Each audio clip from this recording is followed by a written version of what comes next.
This shouldn't be happening. One of the most talented teams in football keeps breaking down.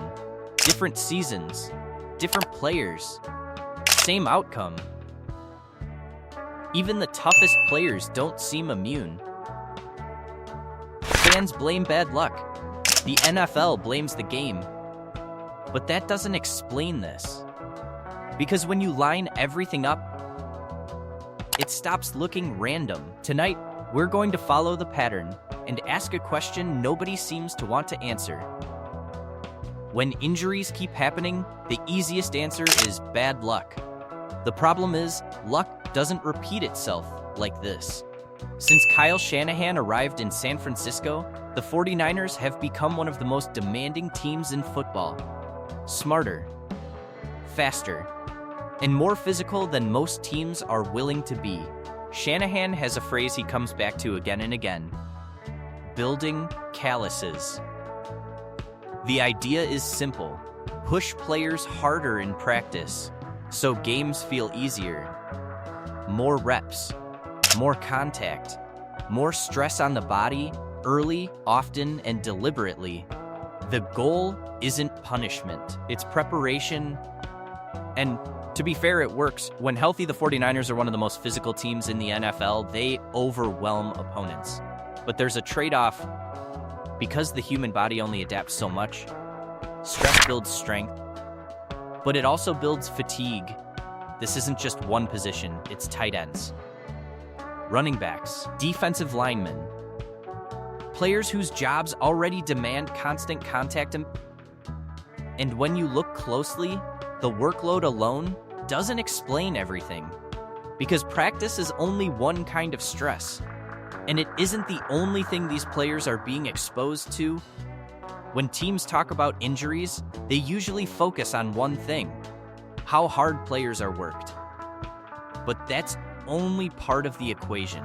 The body doesn't separate stress into categories. It just adds it up. Physical strain, mental load, recovery time, sleep. So the real question isn't just how hard the 49ers practice, it's how well their players recover, and whether that recovery is actually enough. Around the league, teams are quietly pulling back. Shorter practices, less contact, more rest days. San Francisco hasn't.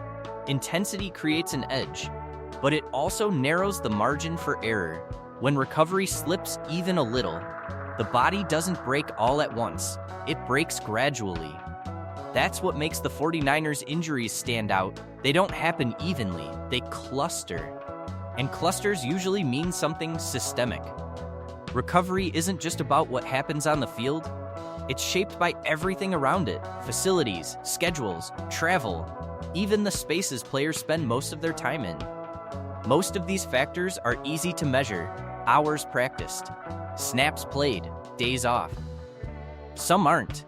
Some forms of stress don't show up on an injury report. They don't cause pain immediately, and they're rarely talked about in football.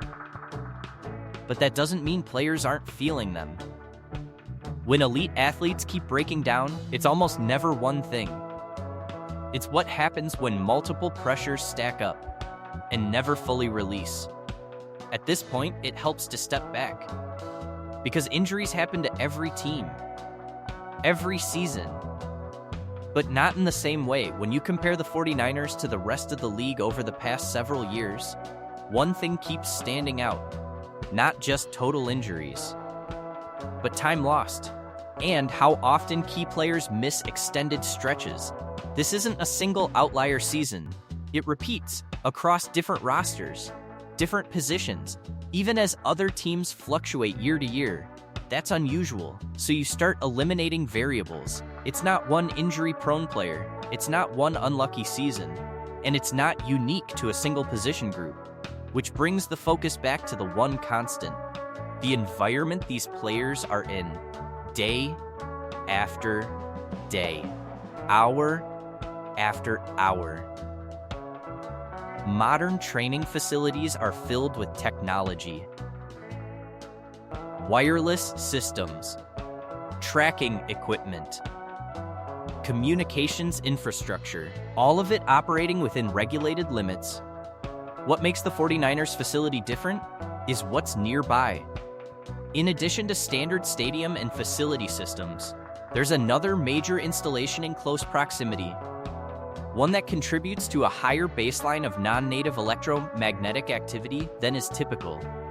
To be clear, this does not prove cause. There is no direct line from exposure to injury, but when you're looking at recovery, sleep quality, inflammation, and cumulative stress, elite athletes live at the edge of their physical limits. Small stressors that don't matter to most people can matter at this level, especially when they stack. The point isn't that one factor is breaking the 49ers, it's that nothing is being taken away. High-intensity practices, limited margins for recovery, and an environment that may be adding strain instead of reducing it. On their own, none of these things explain an injury crisis. Together, they start to explain a pattern. This isn't about blame, it's about margins. And in the NFL, margins decide everything. What do you think about the 49ers injury crisis? And if you were designing a system for recovery, what would you change?